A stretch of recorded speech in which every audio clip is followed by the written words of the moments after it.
2004 नवीन कथा को मन पकाइले निरंजन। पीसीसी सभापति निरंजन पट्टनायक कहते सेतेबेले नवीन कहते आमे जहाको फोपाड़ी देउछु कांग्रेस ताकु नै टिकेट देबा सहित पदपदवी रे थैथान करूछि, किंतु एबे चित्र बदलिछि। आमे जहाको फोपाड़ी देउछु बीजेडी ताकु आपणाई टिकेट देबा सह पदपदवी रे थैथान करूछि।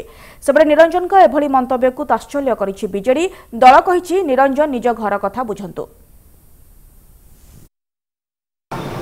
2004 नवीन बाबू कहते आम जहाँ फोपाड़ी दौचु ताको कांग्रेस दल गोटे प्रार्थी करुँचे कौन कर नवीन बाबू और बीजेपी आम जहाँ टिकेट दौनु टिकेट दवा योग्य बोली भावु ना सी गोटे उच्च पद पदवी दौरान बीजेपी बीजेडी दल एना चक उल्टी जा। पीसीसी सभापति दलर जो अवस्था कहले न चले।